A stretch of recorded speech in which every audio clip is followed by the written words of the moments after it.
Voltar para casa depois da maternidade. Minha sogra havia trocado as fechaduras e meu marido disse: "Mãe precisa de sossego. Vai para casa dos seus." Imediatamente vendi o apartamento e os deixei na rua. Bem-vindos, queridos ouvintes do canal. Hoje vou contar a história de como, ao voltar para casa depois do parto, descobri que minha sogra havia trocado as fechaduras. Meu marido disse: "Mãe, tá cansada, precisa de silêncio. Vai para casa dos seus pais." Imediatamente vendi o apartamento e os deixei todos na rua. São Paulo, final do inverno, começo da primavera. Um vento cortante soprava entre os blocos dos novos edifícios do bairro de Santo André. O frio não era brutal, mas fazia um arrepio percorrer as costas. Na calçada, junto à entrada do metrô, várias barracas continuavam vendendo coxinhas e pão de queijo quentes. E o cheiro de massa frita misturava-se com a umidade da manhã. Eu apertava contra mim o embrulho com meu filho e caminhava a passinhos miúdos, sentindo como se pisasse em gelo muito fino. Meu nome é Sofia, tenho 32 anos. Trabalho como chefe de contabilidade numa rede de lojas de materiais de construção e decoração. Minha profissão pode parecer árida, mas ela me ensinou a ser precisa número por número, documento por documento. Dizem que a felicidade de uma mulher está no marido, mas eu acredito que está em ter a cabeça no lugar. Só que naquele momento eu não podia imaginar que essa mesma clareza se tornaria um dia motivo de ódio contra mim. 3 dias na maternidade depois de uma cesárea. A cicatriz ardia como uma linha de fogo ao longo do ventre. Meu filhinho dormia tranquilo. Seus lábios estavam franzidos num beicinho, como se ainda estivesse mamando. Tinha pena dele e amargura por mim mesma, porque meu marido André havia vindo apenas 2 vezes, cada vez menos de 15 minutos, com roupa de trabalho e voz cansada problema na obra. "O cliente está com pressa", dizia. Deixava uma sacola de frutas na mesinha, dava uma olhada rápida no bebê e ia embora. Eu ficava deitada ouvindo o barulho de seus sapatos se apagando no corredor do hospital e na minha alma crescia um vazio. Minha sogra, Glória Martinez, não apareceu nem uma única vez, apenas mandou uma mensagem para André. "Não suporto o cheiro de hospital, fico logo mal." Eu li e só sorri de canto. Até o parto, ela era tão saudável que conseguia percorrer 3 igrejas num dia e ainda encontrar forças para me dar lição. "Quando você parir, saiba qual é o seu lugar. Você mora na casa do seu marido." Essas palavras me ardiam na garganta, mas eu me convencia. Uma paz ruim vale mais do que uma boa briga. Meu sogro, Rafael Martinez, era o oposto completo da mulher. Era parco em palavras, desses homens mais velhos que conservam o hábito de observar em silêncio. A maternidade não foi, mas naquela tarde em que fiz a operação me mandou uma mensagem: "Cuide das forças. Se precisar de alguma coisa, me diga, uma linha só." Mas às vezes uma linha dita com bondade aquece mais do que 100 frases bonitas. O apartamento novo em que eu voltava agora foi comprado pelos meus pais antes do casamento. Naquela época custou cerca de R$ 450 mil. No registro de imóveis, a titular era eu, Sofia. Não me vangloriava disso, nem o usava como arma. Simplesmente o considerava nosso ninho. André se mudou comigo depois do casamento, mas ficou encarregado sozinho da fechadura inteligente. Disse que homem entende de tecnologia mais rápido. No fim, todos os direitos de administrador, a mudança de senhas e as digitais ficaram no telefone dele. Levei na esportiva. Que segredos pode haver entre marido e mulher? Mas a verdade é que desde o 7º mês de gravidez, André mudou. Seu telefone ficava sempre virado para baixo e ao ouvir uma notificação, ele o pegava imediatamente e saía para a sacada. Uma vez perguntei de brincadeira: "Quem te manda mensagem assim, que você cuida tanto?" Ele me latiu: "Você não tem nada que ver." Apenas uma frase, mas como um tapa. Não sou das que fazem cena de ciúmes nem vasculham coisas alheias, mas tudo tem um limite. Na minha alma começava a crescer uma sensação fina como o papel de seda toca e rasga. No dia da alta tentei me convencer. O principal é chegar em casa. As primeiras semanas depois do parto, o mais importante é descanso. O bebê precisa de uma mãe saudável. A mãe precisa de leite e de um caldo de galinha quente. Chamei um Uber. O motorista, ao me ver com o embrulho e a sacola de fraldas, perguntou com simpatia: "E o marido, moça?" Respondi de brincadeira: "Está no trabalho." E até eu mesma achei graça. A frase soava como um meme de internet. Ocupado é o casaco universal que colocam para deixar você a descoberto. O carro parou em frente ao portão. Passei pela portaria, cumprimentei brevemente e entrei no elevador. A cada número no painel, meu coração dava um sobressalto. Parada diante da porta do meu apartamento, respirei fundo, ainda agarrada à esperança. Agora vou abrir a porta e dentro vai cheirar a limpo e a caldo quente. André vai estar lá e mesmo que não esteja bem-humorado, pelo menos vai me ajudar a entrar com as coisas. Digitei o código habitual. A fechadura piscou em vermelho. Digitei de novo, devagar, certa, conferindo cada dígito. Vermelho de novo.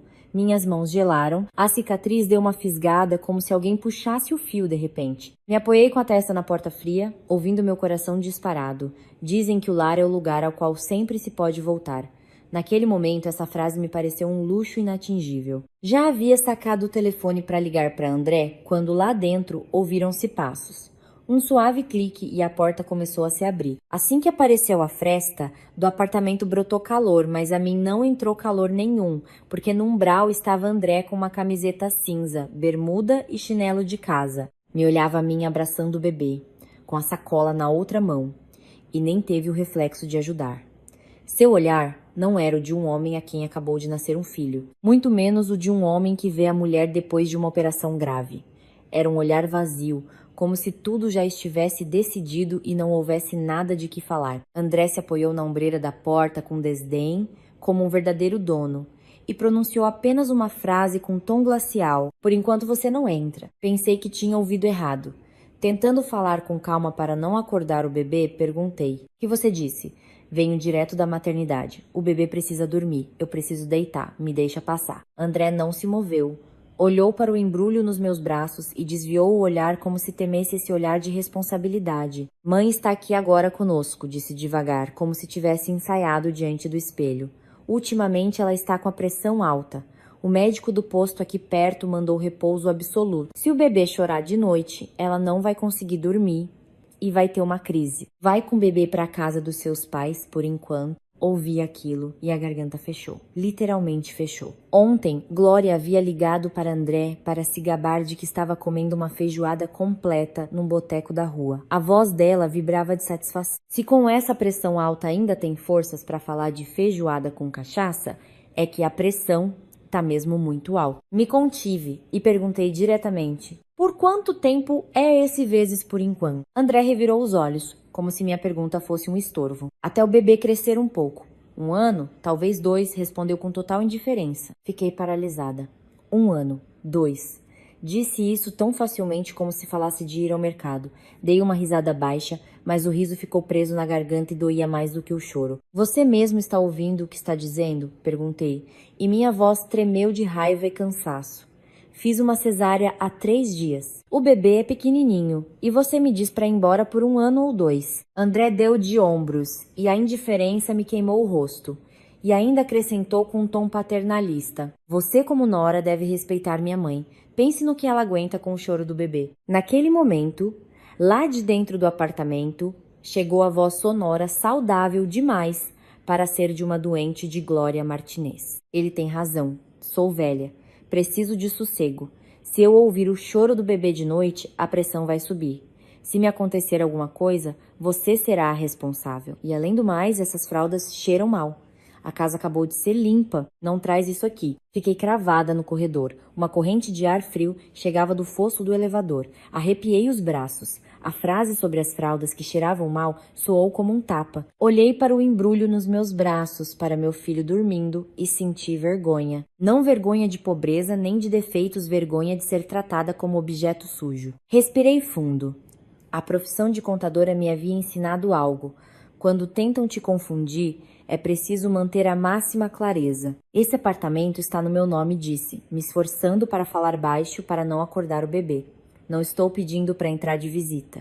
Simplesmente estou voltando para minha casa. Ao ouvir isso, André fechou a cara. Baixou a voz, mas nela ressoava claramente uma ameaça. Não venha aqui agitar papelada. Sou seu marido e a casa é dos dois. O que acontece na família, fica na família. O olhei diretamente nos olhos. Por alguns segundos me lembrei das noites do 8º mês de gravidez, eu deitada de lado, sufocando, e ele de costas, mergulhado no telefone. Lembrei do cheiro de perfume estranho na camisa quando voltou de um jantar de negócios com clientes. Lembrei de como, falando ao telefone na sacada, soltou a frase: Sim, quando ela parir eu decido. Naquela época pensei que eram apenas suspeitas. Dizem que a mulher inteligente não vira detetive, mas agora entendi, não estava sendo desconfiada. Simplesmente havia demorado demais para ter pena de mim mesma. Glória Martinez saiu do apartamento e se pôs atrás de André. Estava longe de parecer doente, cabelo preso num coque alto, usava uma blusa vermelha de malha. No pescoço brilhava uma corrente de ouro. Me olhando de cima a baixo, torceu os lábios. Não venha aqui se gabar de que compraram um apartamento para você. Se entrou na casa do marido, vive segundo as regras da casa do marido. O que eu disser é isso que André faz. Ao ouvir aquilo, senti o peito apertar. Tinha chamado de mãe durante todos esses anos. Tinha sido amável em todas as celebrações dos almoços de Natal, Réveillon, a mesa festiva e o envelope com dinheiro. Tudo correu por minha conta. E agora ela estava diante de mim me falando como se eu fosse uma estranha que vinha destruir o lar. Respondi com clareza. Tenho nos braços o seu neto. Simplesmente preciso deitar. Se precisam de silêncio, vou ficar com o bebê no quarto com a porta fechada. Não faço barulho. Glória deu uma risada. E se ele chorar atrás da porta fechada? Você acha que temos aqui isolamento acústico de hotel? Vai para casa dos seus, disse ela. André a secundou. A voz soava condescendente. Pronto, chega. Vai para casa dos seus pais. No fim de semana, se ficar livre, eu apareço. Fala pro seu pai para preparar um churrasco decente. Essa frase foi como um banho de água gelada. Olhei para André, depois para Glória, e pela primeira vez na vida compreendi com absoluta clareza o significado da palavra crueldade. Para isso não é preciso gritar nem brigar, basta dizer em tom tranquilo. Meu filho ainda dormia. Seus lábios se moviam, seu pequeno peito subia e descia. Pensei de repente, se eu ficar aqui mais 10 minutos nessa corrente de ar, ele vai esfriar. E se agora eu baixasse a cabeça e fosse docilmente para a casa dos meus pais, eles sentiriam sua força e não ficariam por aí. Quanto mais tempo se vive, melhor se conhece as pessoas. Esse velho ditado me veio à cabeça. Amargo, mas verdadeiro. Não me pus a gritar nem a discutir. Simplesmente recuei meio passo, apertei mais o bebê e peguei o telefone. Os dedos me tremiam de cansaço, mas a voz não. Disquei o número da administração do condomínio colado na parede do elevador e disse com clareza, como se lesse um relatório. Olá, sou a Sofia, proprietária do apartamento número tal no andar tal. Tenho um conflito na porta. Não me deixam entrar no apartamento. Peço que subam para garantir a ordem e lavrar uma ata. André deu um sal. Sofia, o que você está fazendo? Levantei os olhos para ele tranquilos, a ponto de me surpreender. Não estou fazendo nada. Estou agindo conforme as normas. Em seguida, disquei o número da polícia militar. Os longos toques ressoaram pelo corredor frio como um rufar de tambor no início de uma batalha decisiva. Assim que os toques do telefone cessaram, o ar no corredor pareceu se condensar. Continuei de pé no canto, protegida da corrente perto da escada de incêndio, apertando o bebê contra o peito. O frio entrava pela fina jaqueta, mas eu tinha medo de apertar demais para não deixá-lo desconfortável. Só tentava respirar regularmente, como sempre. O principal é acalma um único número errado e o sistema todo desmorona. André saiu do apartamento, mas a mão continuava agarrada à ombreira, como se temesse que eu me enfiasse dentro. Baixou a voz, tentando falar com ameaçadora preocupação. Sofia, entre em razão. Chamar a administração do condomínio, a polícia. Vamos ficar de ridículo diante de todo o edifício. Mãe é mais velha. Só tá botando lenha na fogueira. O olhei diretamente nos olhos. Na cabeça me veio o ditado, em boca de mel, coração de fel. Você diz coisas muito corretas, respondi igualmente baixo para não acordar o bebê. Mas sua mão continua bloqueando a porta do meu apartamento. Me diz para ir embora por 1 ano ou 2. Não me deixe entrar na minha casa. O que se supõe que devo fazer para guardar as aparências? Ficar aqui e te pedir licença? André estralou a língua. Estava claramente irritado por eu não ter cedido. Mudou para um tom mais duro. Não fala assim. Você é minha mulher, mas minha mãe é minha mãe. Não posso deixá-la perder o sono por causa do choro do bebê. Naquele momento, Glória Martinez voltou a sair para o umbral, se pondo atrás do filho como atrás de um escudo. Me mediu com um olhar desprezível que dizia: Nora não é mais que Nora, tá vendo? Sou velha. Preciso de sossego. Que você vá para casa dos seus. No início é o mais humano e o mais correto. As mulheres que ficam teimando depois do parto acabam destruindo a família. E depois não tem quem culpar. Pronunciou a palavra, vezes destroem, vezes com uma careta. Eu ouvia e o coração me batia não de medo, mas de ver como ela se punha acima de tudo. Na voz dela não havia nem uma pitada de compaixão pelo neto. Só o desejo de me expulsar o mais longe possível. Respondi mantendo a educação. Não discuto que precisem de descanso, mãe. Só peço que me deixem deitar. Tenho a cicatriz da operação. Não consigo continuar de pé no corredor. Glória fez um gesto com a mão. Se não consegue ficar de pé, vai para a casa da sua mãe e fica lá deitada. Este lar não é lugar para trazer infecção de hospital. Francamente, tenho medo dessa energia de hospital. Você traz aqui e depois começam as desgraças em casa. Quem vai responder por isso? Se uma pessoa estranha tivesse dito aquilo, poderia ser atribuído à superstição. Mas na boca da mãe do meu marido, essas palavras eram como uma facada pelas costas dirigida à nora. Apertei os lábios. Lembrei que no dia do casamento, Glória Martínez me havia pego pela mão diante de Nossa Senhora e me dissera: me considere como sua própria mãe a partir de agora. E agora me dizia que eu trazia infecção do hospital como se eu fosse uma fonte de maldição. André estava ao lado dela e não só não a freou ainda, concordava com a cabeça.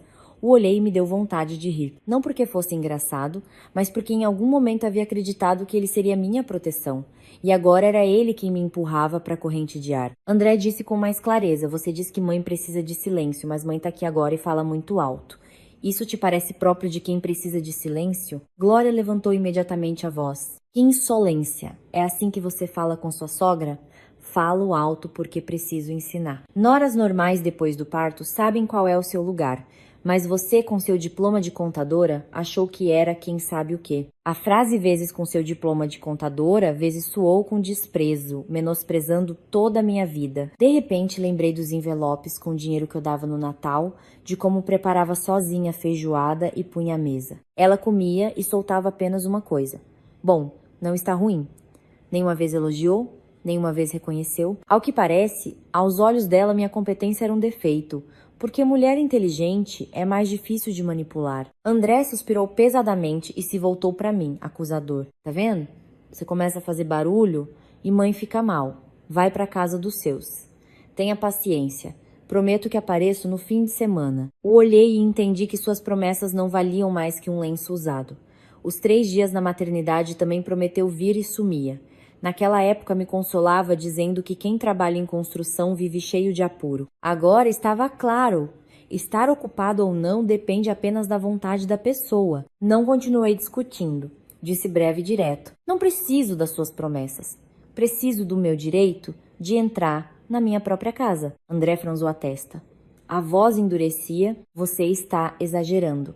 Quer me fazer parecer o vilão diante dos vizinhos? Dei uma risada baixa, mas sem alegria. Não precisa me apresentar como tal.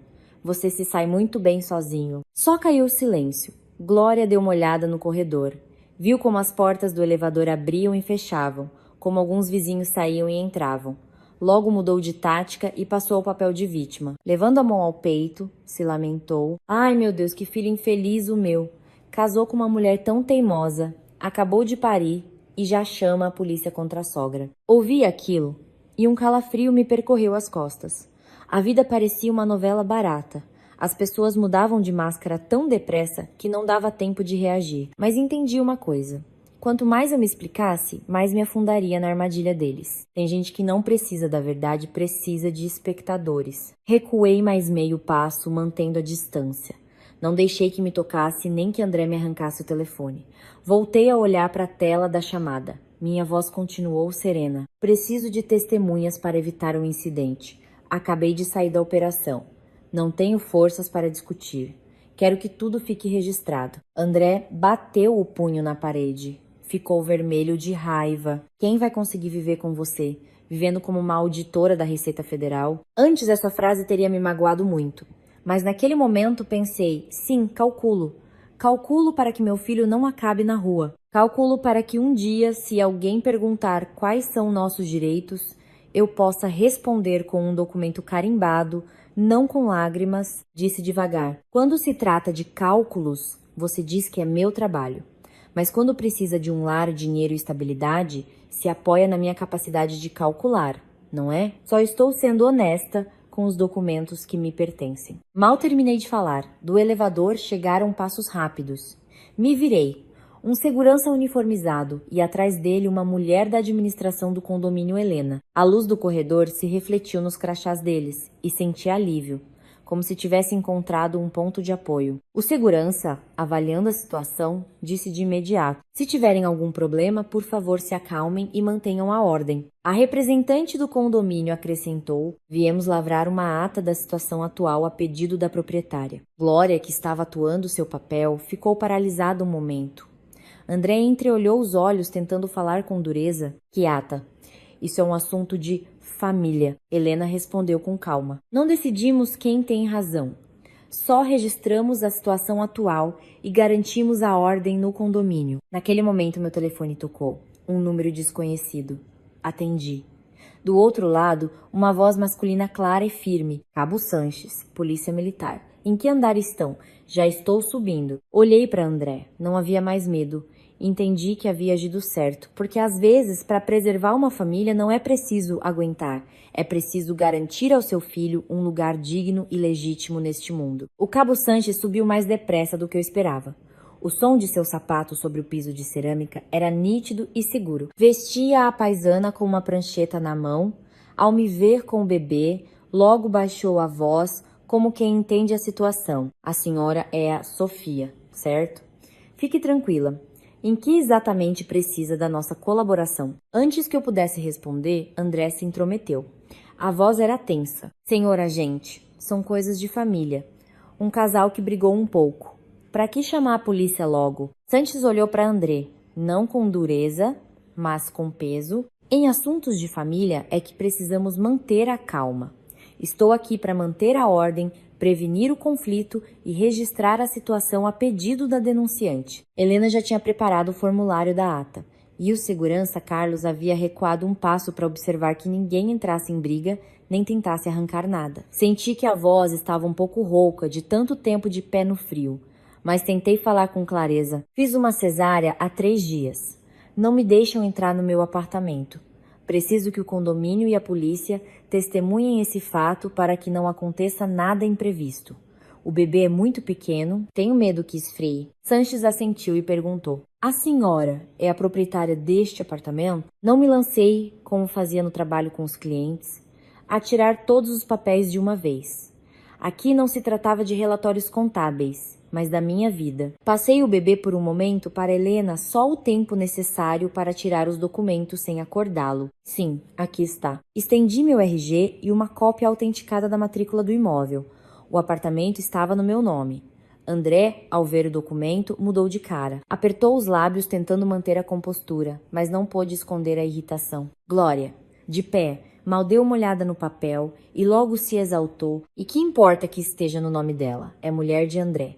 Se entrou na casa do marido, vive segundo as regras da casa do marido." Quando se viu Nora com um recém-nascido no colo chamar a polícia para lavrar ata contra a sogra? Ao ouvir isso, Sanches a pediu com um gesto que falasse mais baixo: "Senhora, por favor, fale mais devagar, há um bebê aqui." Helena leu atentamente as informações do documento e perguntou: "Quem exatamente está impedindo a senhora de entrar no apartamento agora?" André deu um passo à frente, ainda bloqueando a passagem. Falava como se o direito estivesse do lado dele. "Não estou impedindo nada.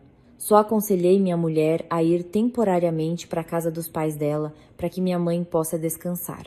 Ela tem hipertensão." Olhei diretamente para André e disse devagar, sem perder o ritmo: "Você não estava dando conselho. Estava de pé, bloqueando a porta. Colocou a condição de eu ir embora para que houvesse paz. E tudo o que preciso é entrar na minha casa e me deitar." Glória imediatamente começou a vociferar para que todo o corredor ouvisse: "Meu Deus, ela quer entrar em casa para me levar à cova. A sogra quer que eu não durma, que eu tenha um ataque. O que eu fiz para merecer isso?" Helena se inclinou para ela e pediu em voz baixa: "Glória, por favor, mantenha o silêncio." Senti um nó na garganta. Não de medo, mas de ver como em uma frase ela havia se transformado em vítima. Lembrei das palavras do meu pai: "Quando vier a desgraça, não se apresse em se irritar. A irritação atrapalha o trabalho." Me lembrei do ditado: "Palavra gentil não custa nada, mas faz maravilhas." mas com quem tenta te esmagar, palavras gentis são como amarrar as próprias mãos. Sanches se voltou para André. O senhor tem algum documento que comprove seu direito de propriedade ou copropriedade sobre este apartamento? André hesitou, coçou a nuca e respondeu evasivamente. Sou o marido dela. Moro aqui desde o casamento. Sanches assentiu levemente. A relação conjugal é uma coisa, e o direito de propriedade sobre o imóvel é outra. Se Sofia é a proprietária e está tendo obstáculos, o condomínio tem direito de lavrar ata. Os conflitos sobre local de residência ou propriedade resolvam pelos meios legais adequados. André se virou bruscamente para mim. Os olhos estavam vermelhos de orgulho ferido. Sofia, chega. Você quer me encurralar? Não respondi no mesmo tom.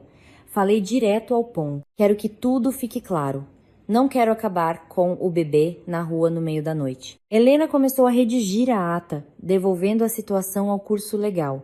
Leu cada ponto em voz alta para que não houvesse contestações. A proprietária do apartamento, Sofia, solicita a colaboração do condomínio em relação ao impedimento de acesso à residência. Pessoa indicada como causadora do impedimento. André. A cidadã Glória Martínez causou tumulto no corredor do condomínio. André reagiu imediatamente. Que impedimento? Não impedi nada. Carlos, o segurança, olhou para ele e disse em voz baixa, mas diretamente. O senhor estava de pé bloqueando a porta. Todos nós vimos. Essa frase fez André calar. Glória passou as lágrimas, enxugou rapidamente os olhos e se lamentou. Ai, meu Deus, que desgraçada é minha vida. A nora bota a sogra na rua. Que pecado cometi para isso nos meus últimos anos? Ouvi aquilo e a espinha gelou. A vida parecia uma novela barata. As pessoas trocavam de máscara tão depressa que não dava tempo de reagir. Mas entendi algo. Quanto mais eu me explicasse, mais me afundaria na armadilha delas. Recuei mais meio passo, mantendo a distância. Não a deixei se aproximar, nem deixei que André me arrancasse o telefone. Voltei a olhar para a tela. Minha voz se manteve serena. Preciso de testemunhas para evitar o incidente. Acabei de sair da operação. Não tenho forças para discutir. Quero que tudo fique registrado. André bateu o punho na parede. Ficou vermelho de raiva. Quem vai conseguir viver com você que age como uma auditora do Tribunal de Contas? Pensei. Sim, calculo. Calculo para que meu filho não acabe na rua. Calculo para que um dia, se alguém perguntar quais são nossos direitos, eu possa responder com um documento carimbado não com lágrimas. Sanches se voltou para André. De acordo com os documentos apresentados, ela é a proprietária do imóvel. A troca da fechadura é uma medida de segurança. O senhor tem direito de retirar seus pertences pessoais num prazo razoável, mas não deve obstruir nem causar tumulto. Naquele momento, Glória saiu do quarto. Já havia colocado um casaco e amarrado uma lenço no pescoço como se preparasse para ir embora. Mas seu olhar não era o de quem vai embora, era o de quem calibra o que ainda pode agarrar.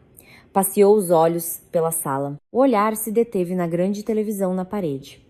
Estralou a língua e disse tranquilamente: Bom, se está nos botando para fora, levo esta televisão para não se desperdiçar.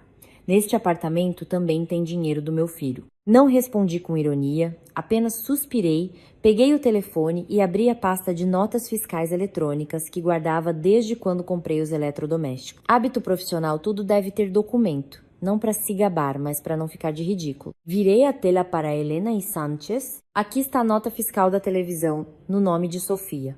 Pago com meu cartão, endereço de entrega, tudo indicado. Glória ficou paralisada. André disse entre os dentes: E daí?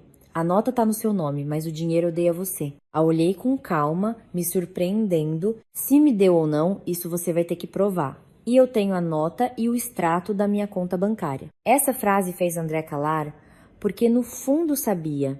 Eu não jogo palavras ao vento vivo com números. E números não conhecem piedade. Sem conseguir levar a televisão, Glória mirou outro objetivo. Foi até o sapateiro, tirou vários pares de sapatos novos e murmurou. E o calçado também foi comprado com dinheiro do meu filho. Voltei a abrir as notas fiscais, desta vez de uma loja online, e de novo no meu nome. Não discutia, simplesmente apresentava provas. Carlos, o segurança, ao ver ela jogar o calçado, comentou em voz baixa: Senhora, por favor, leve apenas seus pertences pessoais. O que pertence à proprietária, deixe. Glória se virou bruscamente. Os olhos se encheram de raiva. Você é o segurança e está defendendo ela. Quanto ela te pagou? Carlos corou, mas respondeu com profissionalismo. Não defendo ninguém. Quem tem documentos tem razão. Talvez essa frase tenha enraivecido Glória mais do que qualquer outra, porque ela estava acostumada a vencer no grito.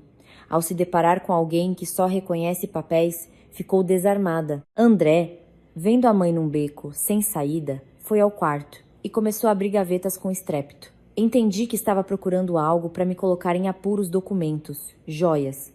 Me levantei imediatamente. A cicatriz me deu tal fisgada que minha visão escureceu, mas mesmo assim me aproximei da porta do quarto e barrei a passagem com meu corpo.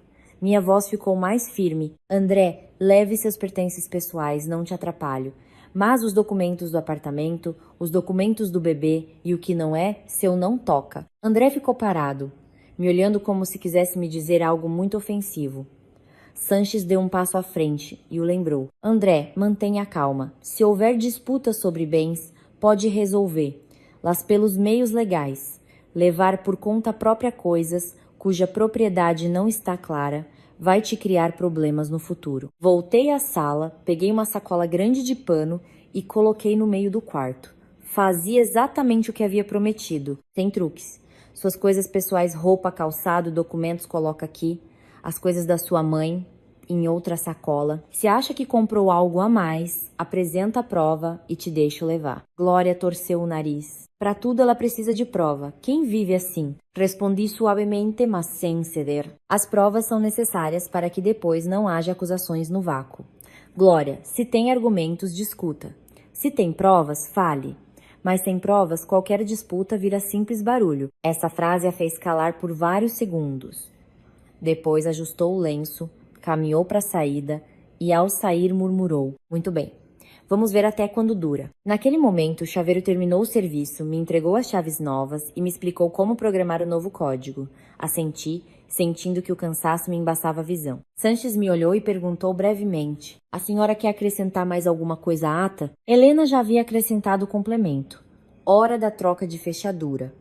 Relação dos pertences pessoais que levaram e a obrigação de voltar pelo restante no momento acordado diante de representante do condomínio. Tudo breve, claro e juridicamente correto. Quando por fim saíram para o corredor, avistei no fundo do corredor, perto do elevador, outra figura: Rafael Martínez. Meu sogro não disse nada, apenas me olhou a mim, depois para o embrulho com o bebê nos meus braços. No olhar não havia ira nem reprovação, apenas tristeza e impotência.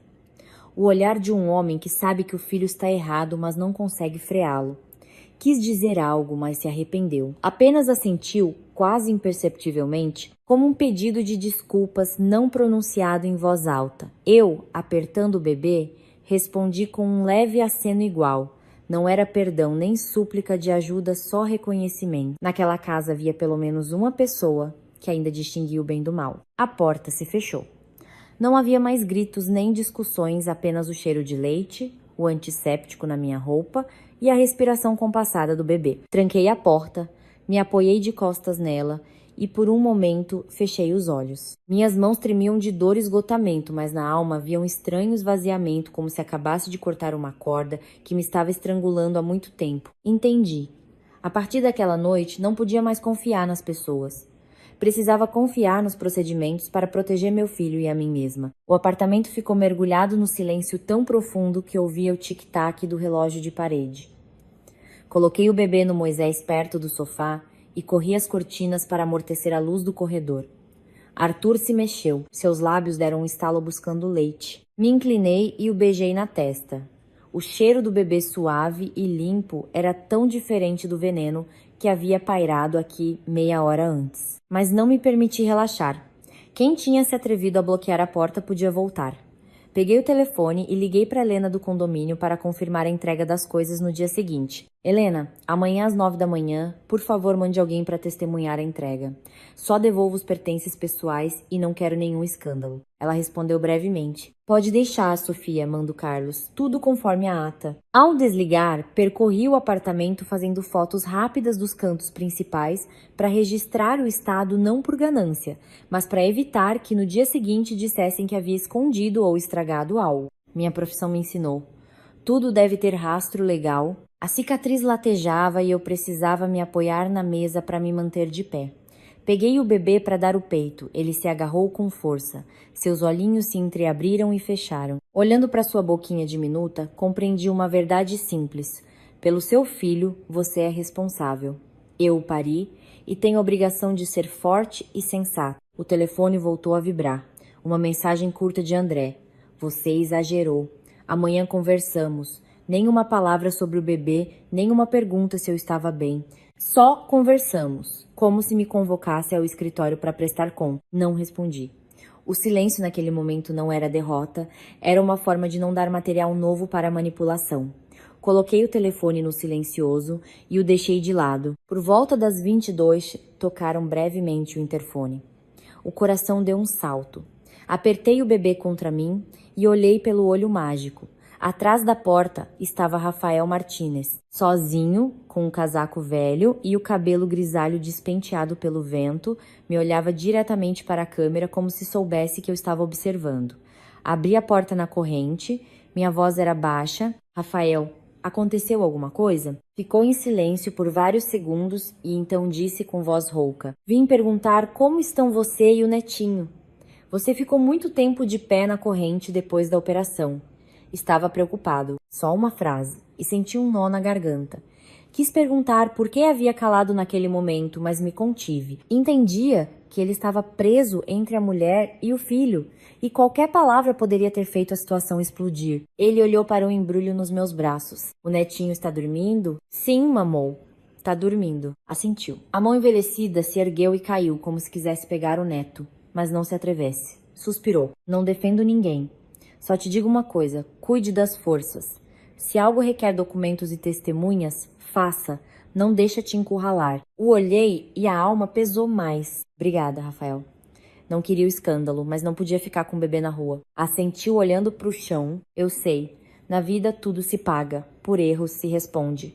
Cuida do netinho. Dito isso, recuou um passo, como se temesse que, ficando mais tempo, o malinterpretassem. Antes de ir, acrescentou em voz baixa, amanhã, na entrega das coisas, se começarem a fazer escândalo, fala pro Carlos me ligar. Deu as costas. Sua figura magra se afastou devagar em direção ao elevador como uma sombra solitária.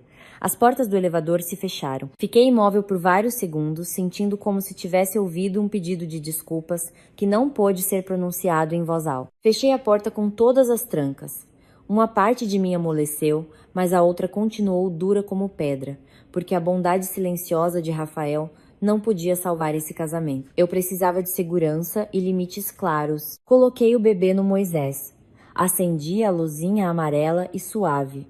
Abri o caderno e escrevi 3 linhas. Não discutir quando estiver cansada. Não responder com emoções. Todas as ações conforme o procedimento.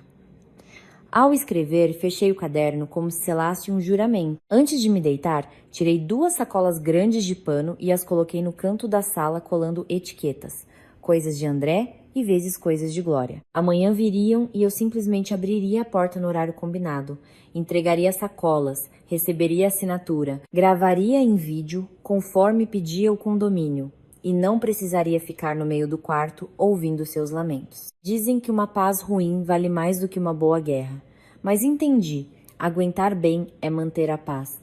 Aguentar mal é pôr o pescoço sob a faca. Naquela noite não chorei em voz alta. As lágrimas correram apenas quando o bebê adormeceu tranquilo como chuva fina fora da janela. As enxuguei e me disse, as lágrimas podem lavar o rosto, mas não o destino. Para mudar o destino, é preciso mudar a forma de viver. O relógio marcou 23. Lá fora, São Paulo brilhava em volta em bruma úmida. Pela avenida passavam carros escassos, deixando atrás de si longas faixas de luz amarela como suspiros. Eu caminhava devagar pela sala, com Arthur nos braços, batendo de leve nas costas dele. Minhas mãos o embalavam, mas o ouvido estava tenso não de paranoia, mas porque acabara de aprender uma lição muito cara. Se você mesmo não protege a porta do seu lar, outros a fecharão por você, ao bel prazer deles. O bebê adormeceu de novo, inclinando a cabecinha de lado. O coloquei no Moisés, ajustei o cobertor. Ao terminar, me joguei no sofá e expirei fundo. A cicatriz puxava como se alguém puxasse um fio, e eu queria fechar os olhos e largar tudo. Mas como se larga? Se você larga, cai em cima de você. Abri o telefone sem reler a mensagem de André. Me ocupei de outra coisa. Abri o bloco de notas e comecei a escrever como se elaborasse um razão contábil. 22 cheguei na porta. Fechadura não funciona. 22 André abriu, não deixou entrar. 22:15 Glória. Mencionou cheiro de fraldas.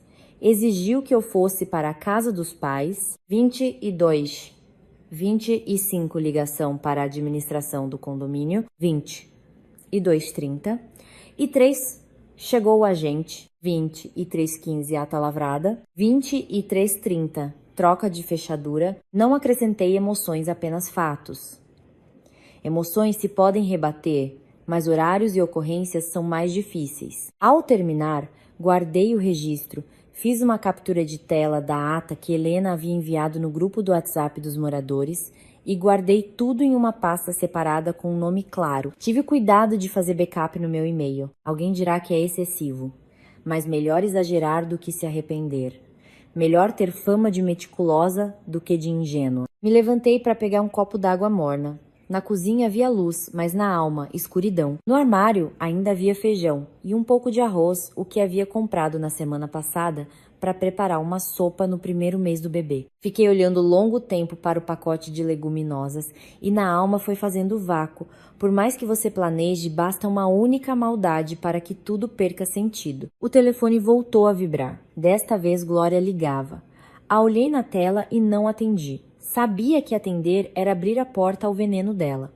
Deixei tocar 3 vezes e silenciei. Logo chegou uma mensagem curta, mas venenosa. Muito bem. Pariu um netinho para envergonhar a mãe do marido diante de todo o edifício. Li aquilo e as mãos me tremeram levemente, não de medo, mas de raiva. Falavam do neto nesse tom, como se fosse uma dívida. Deixei o telefone e massageei as têmporas com 2 dedos, me repetindo. A raiva é fogo. Se deixar levar, você mesma se queima. Fui ao quarto. Abri a gaveta da mesinha. Dentro havia uma pasta com as notas fiscais e garantias dos eletrodomésticos. Tinha o hábito de guardar tudo em ordem. Tirei os documentos e os dividi em 2 pilhas, os do apartamento e os do bebê. Os enfiei numa capa impermeável e deixei junto à mochila. Não pensava em fugir, mas precisava estar preparada para o pior. Depois me sentei à mesa da sala e abri o notebook. A luz da tela iluminou meu rosto mais olheirado do que eu pensava. Criei uma pasta nova com nome curto para o caso. Dentro, subpastas, atas, mensagens, notas fiscais, provas. Não era meu objetivo vasculhar a vida alheia para humilhar. Só recolhia o que dizia respeito diretamente aos meus direitos e aos do meu filho. Havia algumas fotos que tinha tirado antes, quando comecei a suspeitar que André se atrasava demais. Não tinha certeza de que fossem provas sólidas, mas eram peças do quebra-cabeça.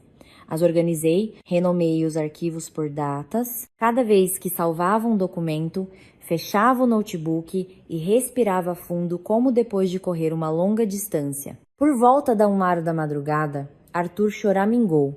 Me levantei de um salto. A cicatriz puxou de repente. Peguei o bebê para dar o peito. Mamou com avidez, como recuperando o tempo perdido naquele dia agitado. Eu olhava para suas mãozinhas minúsculas que apertavam meu moletom e as lágrimas brotaram sozinhas. Sussurrei, só para que eu mesma ouvisse. Filhinho, não tô tentando vencer ninguém. Só quero que você tenha um lugar digno para crescer. Ele não sabia de nada. Só comia e respirava compassadamente. Enxuguei as lágrimas com o dorso da mão. Se você ama, até o fim. Amo meu filho, então preciso amar também essa parte forte de mim mesma que o protege. Perto do amanhecer, o céu ficou cinza. Não havia conseguido dormir. Pensava nos meus pais, que provavelmente dormiam tranquilos em casa e não sabiam que a filha não tinha sido deixada entrar no próprio apartamento. Peguei o telefone para escrever para minha mãe, mas apaguei a mensagem. Uma mensagem sem entonação poderia assustá-la. Liguei. Mãe atendeu com voz sonolenta. Quem é, filha? Tentei falar com a maior calma possível. Mãe, vocês podem vir de manhã aqui em casa? Preciso ir para a casa de vocês por um tempo. Houve uma pausa breve e minha mãe perguntou bem baixinho, como se temesse me machucar. Aconteceu alguma coisa, Sofia? Não fique assim. Estou bem, mas preciso que venham. Conto depois. Mãe disse imediatamente com firmeza. Bom, agora a cor do seu pai, ao desligar, me recostei na cadeira. Na alma entrou alívio e tristeza ao mesmo tempo. Alívio porque havia surgido um apoio. Tristeza porque a partir daquele dia meus pais entravam numa guerra em que não deveriam ter entrado por causa do neto recém-nascido. Me levantei, entreabri a janela. No quarto entrou ar frio e estremeci. Me envolvi mais no roupão e olhei lá embaixo para o pátio. Os garis já varriam, suas vassouras sussurravam igual e monotonamente. A vida seguia seu curso, só minha vida girava para outro caminho. Me virei e pela última vez dei uma olhada no apartamento. Naquela noite as paredes eram brancas. A luz brilhava. As coisas estavam no lugar, mas a sensação de calor havia sumido. Entendi. Algumas coisas se perdem não fisicamente, mas como a fé. E a fé, uma vez traída, se perde para sempre. Coloquei a mão no Moisés, acariciei o cobertor de Arthur e me endireitei, me repetindo mentalmente. A partir deste momento, cada passo deve estar calculado não por ninguém, mas pelo meu filho. Mal amanheceu. Ouvi o suave tilintamento do elevador. Não me sobressaltei mais, simplesmente peguei Arthur no colo, me aproximei da porta e olhei pelo olho mágico. Tava lá o Carlos com o livro de registros do condomínio. Ao lado, Helena com cara séria, mas não fria. Helena disse em voz baixa pela porta. Sofia, viemos conforme o combinado. Faremos tudo rapidinho para que possa descansar. Abri a porta na corrente. O ar da manhã no corredor era frio, mas limpo. Convidei Helena para a sala. Carlos ficou no umbral para que ninguém pudesse romper. Não sentia mais desconforto por incomodar o condomínio. Na noite anterior havia entendido. Vergonha no lugar certo é dignidade, no lugar errado é autodestruição. Faltando 10 minutos para as 9 chegaram André e Glória. Caminhavam depressa, apressados, como se temessem chegar tarde e perder seus direitos.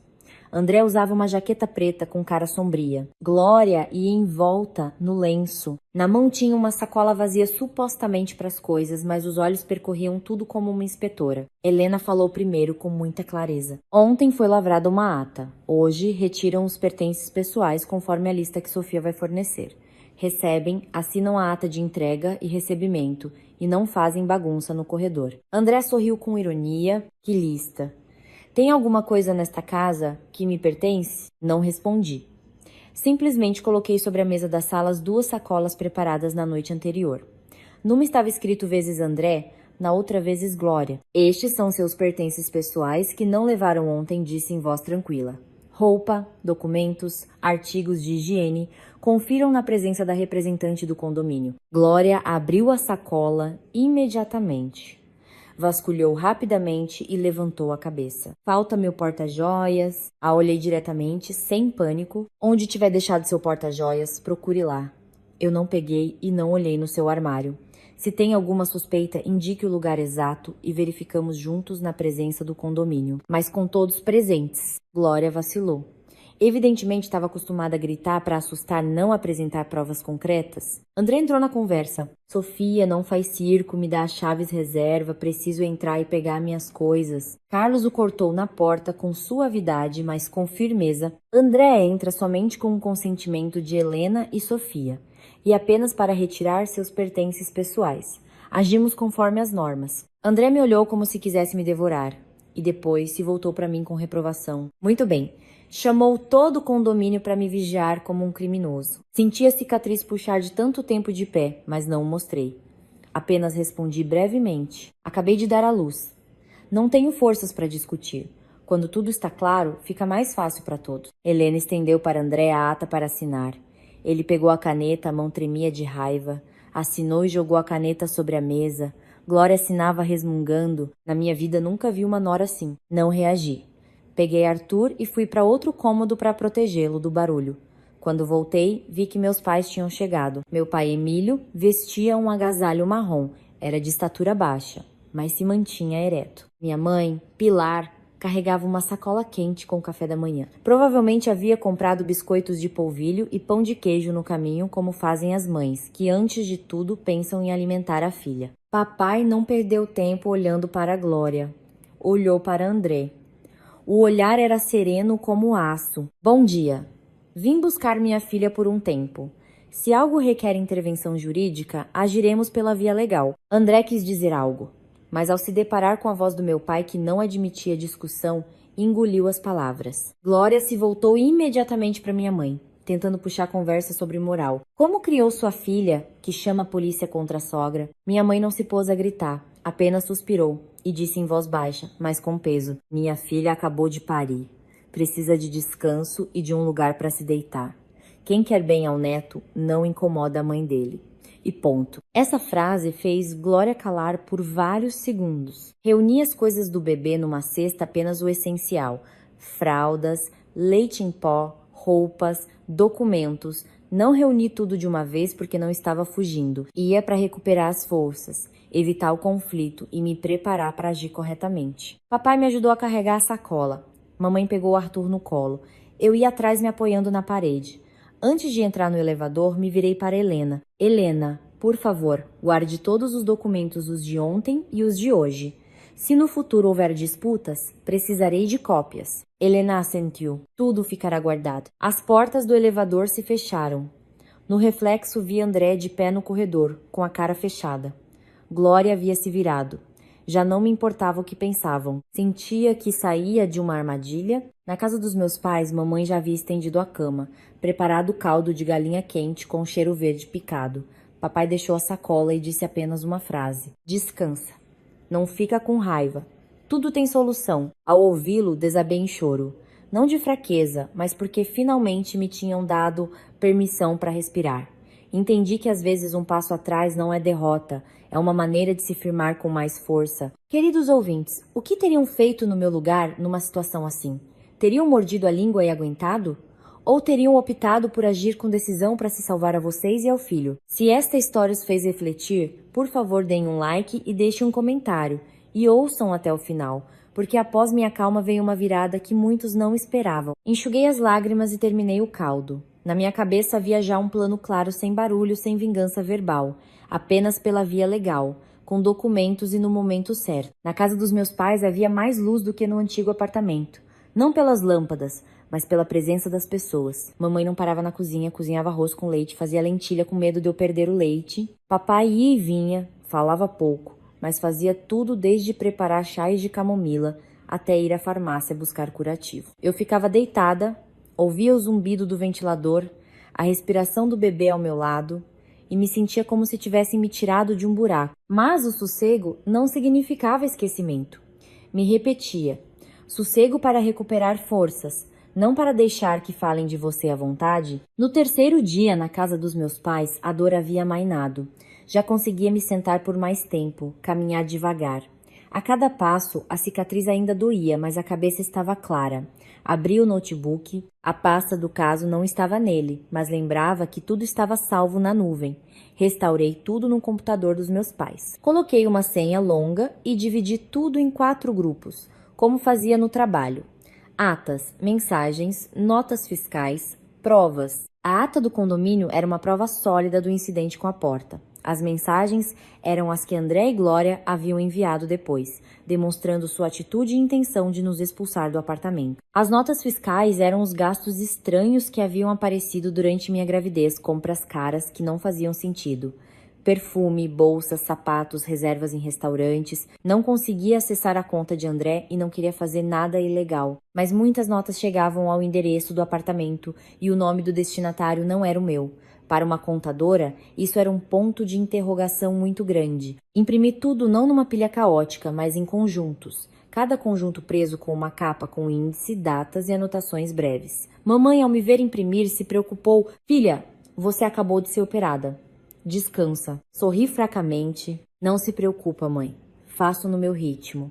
Como um relatório. Devagar, mas certinho. Papai, sentado na beira da cama, ao ouvir aquilo, assentiu. Não perguntou nada, apenas disse paternalmente: o que quer que faça, sempre deve haver uma saída. Com documentos, não é tão assustador quando te difamam. Naquela tarde, André ligou. Deixei o telefone tocar várias vezes antes de atender, não para me fazer de difícil, mas para ter certeza de que a voz não me tremeria. Sofia foi para a casa dos seus pais. Pois foi, mas não precisa fazer escândalo disso.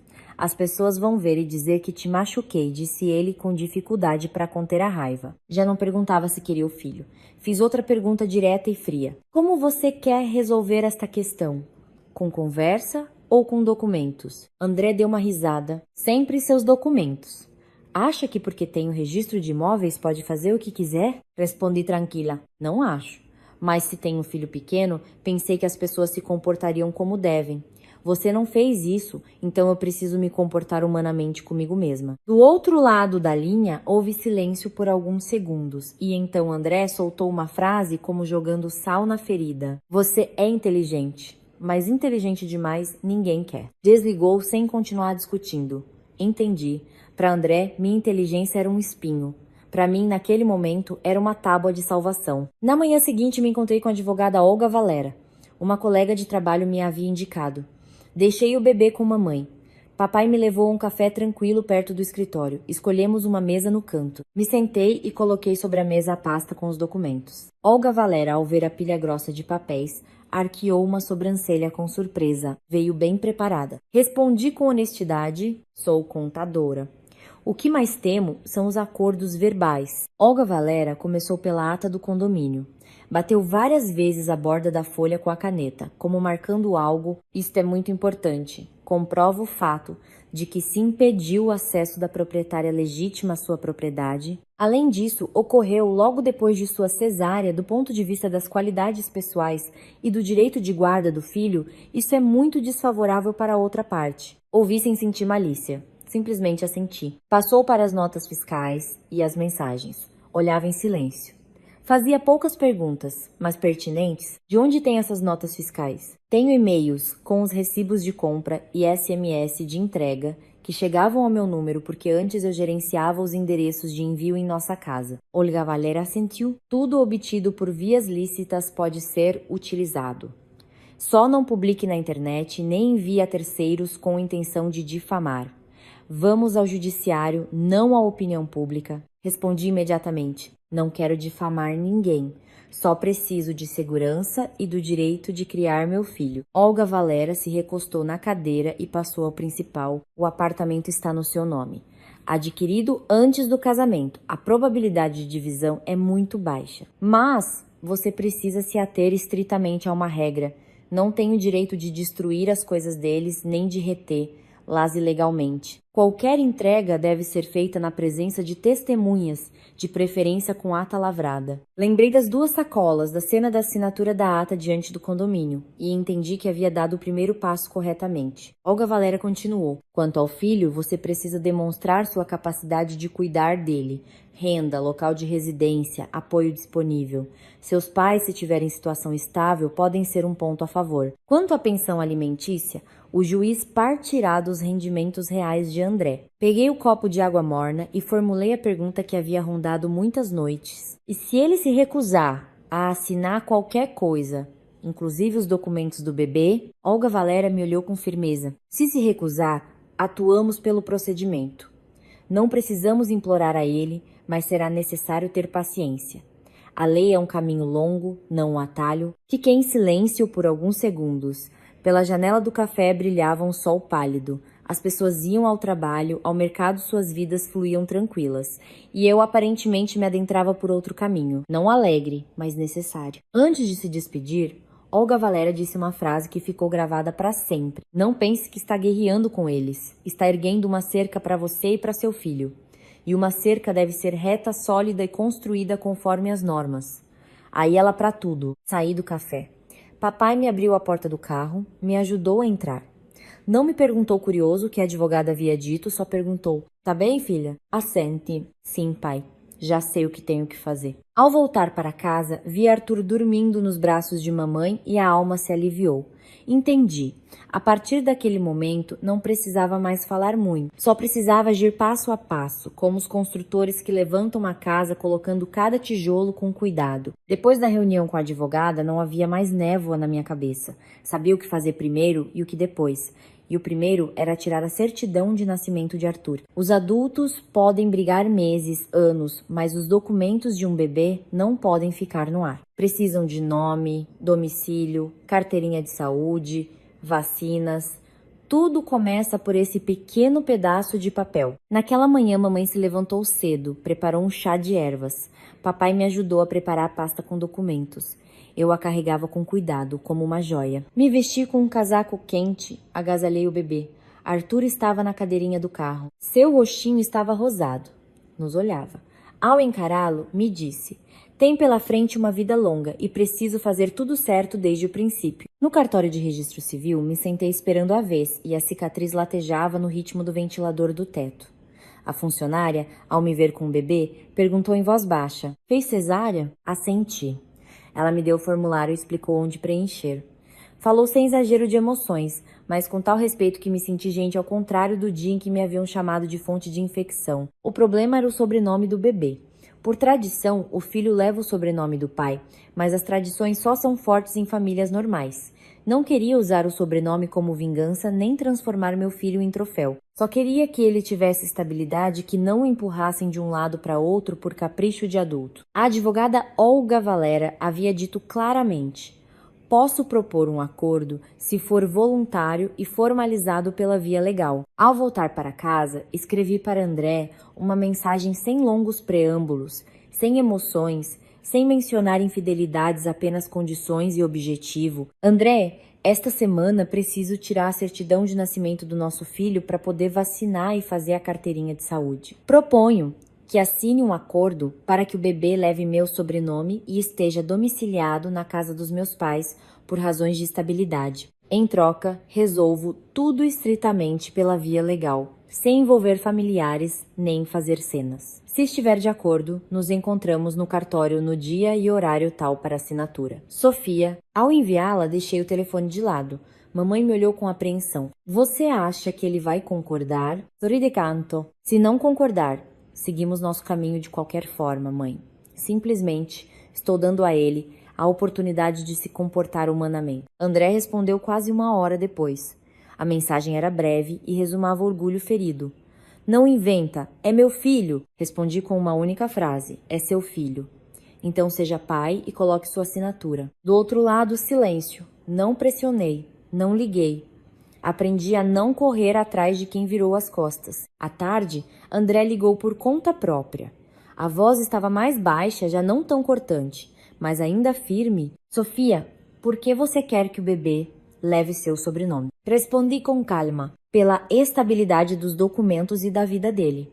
Moro na casa dos meus pais. Sou eu quem cuida dele. Sou eu quem tira todos os documentos. Não quero que cada vez que precise levar ao médico ou a vacina, eu precise pedir sua permissão enquanto você aparece e desaparece conforme sua conveniência." André deu uma risada. "Muito bonito o que você diz.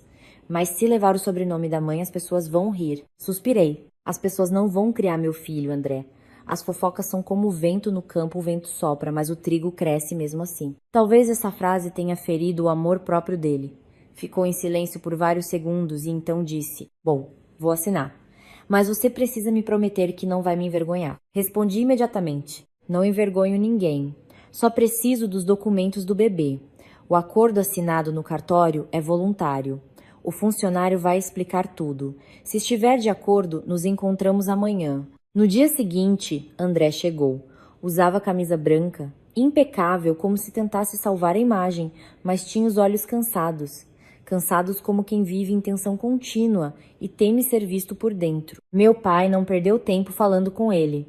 Simplesmente foi comigo para estar presente e ficou a alguns passos.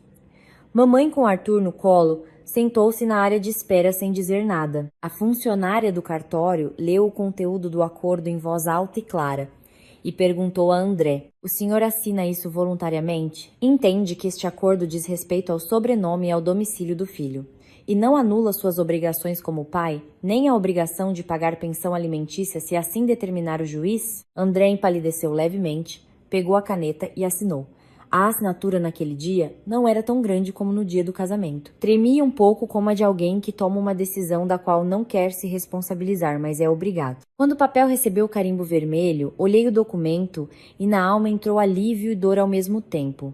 Alívio porque meu filho tinha agora um caminho claro. Dor porque, para um homem se tornar pai no papel, me custou um casamento inteiro. Ao sair do cartório, André se afastou depressa, evitando olhar para o bebê. Não o chamei, nem o fri, apenas me inclinei. Ajeitei o cobertor de Arthur e me sentei no carro do papai. Antes de chegar em casa, meu telefone começou a encher de chamadas. Glória ligava. Não atendi. Então ela começou a mandar mensagens, palavras como pedras atiradas. Parabéns. Pariu o neto para tirar o sobrenome do pai. Você não tem vergonha. Não pense que porque tem um pouco de dinheiro pode fazer o que quiser. Eu as lia e o coração ia se endurecendo. Já não doía como antes. Tinha pena daquela mulher que queria o neto não com o coração, mas com o sobrenome. Para guardar as aparências. Estava prestes a desligar o telefone quando chegou outra mensagem de Rafael Martínez. Apenas algumas palavras. Se está agindo certo, continua assim. Cuida da saúde, não briga. Fiquei longo tempo olhando para a tela. Não esperava que me defendesse nem que fosse contra a mulher, mas aquela mensagem era como um gesto da consciência, confirmando que não era uma vilã quando havia escolhido proteger meu filho. Naquela tarde, coloquei a certidão de nascimento e o acordo na capa impermeável e a fechei como um cofre. Não me sentia vencedora. Apenas sentia que meu filho tinha uma base mais sólida. E para uma mãe, isso é suficiente para continuar de pé. Com a certidão de nascimento na mão, senti que o ritmo da minha vida mudava. O bebê tinha nome, domicílio, uma base sólida, documentos claros e eu precisava ter uma decisão igualmente clara. Na casa dos meus pais, cada manhã eu ouvia a mamãe se movimentar na cozinha, papai sair para o quintal regar as flores. O coração se acalmava, mas bastava fechar os olhos para voltar a ver o corredor frio, André bloqueando a porta e a careta de Glória chamando de fedorento o embrulho com meu filho. Aquele apartamento ainda era meu. Sim, mas a sensação de lar morreu naquela noite. Mamãe dizia, por que você não deixa quieto? Você volta depois. Eu balançava a cabeça não de fraqueza, mas porque entendia. Aquele apartamento era o pretexto ao qual se agarravam. Hoje exigem em nome do dever filial. Amanhã em nome do amor, depois em nome da opinião pública. E cada vez que eu tocasse aquela porta, sentiria o coração apertar. Dizem que não há fumaça sem fogo. Para mim, aquele apartamento era a fumaça, o rastro do incêndio na alma. Decidi vender. Essa decisão não foi impulsiva. Me sentei com o papai, abri papel e caneta sobre a mesa como se elaborasse um plano financeiro. Defini claramente 3 objetivos. Primeiro, fechar o antigo local de residência para evitar o assédio. Segundo, criar capital limpo para criar o filho e para gastos imprevistos. Terceiro, abrir meu próprio negócio compatível com minha profissão. Papai, ao me ouvir, apenas assentiu e perguntou: você pensou bem em tudo? Respondi: sim, pai. Vendo não por raiva, vendo porque preciso de paz. Liguei para a corretora de imóveis Marina, a quem havia conhecido num projeto de reforma. Marina era uns 10 anos mais velha que eu. Falava claro, mas sem rispidez. Ao me ouvir, fez apenas 2 perguntas. A matrícula está no seu nome?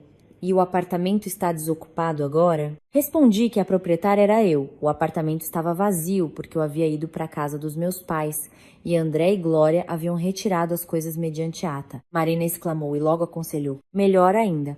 É preciso agir estritamente conforme o procedimento. Não deixe entrar ninguém no apartamento sozinha. Todas as visitas, ou acompanhada, ou com o apoio do condomínio. Naquele mesmo dia, Marina me encontrou num café perto do meu condomínio. Nos sentamos numa mesa no canto. Ela abriu o notebook e me mostrou dados de transações na região. Analisou tudo de forma rápida e clara. Meu apartamento estava bem situado. Com a reforma nova, o mercado estava em alta. Se feito tudo certo, poderia-se conseguir uns 550 mil reais. Ouvi esse valor sem sentir a alegria de quem ganha na loteria.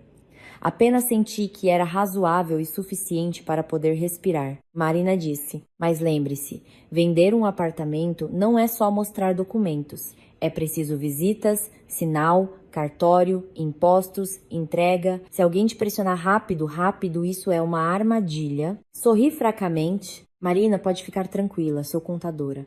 Detesto a palavra vezes rápido, vezes quando não há documentos respaldando. Não fui ao apartamento naquele mesmo dia. Escolhi a manhã em que Carlos, o segurança, pôde me acompanhar.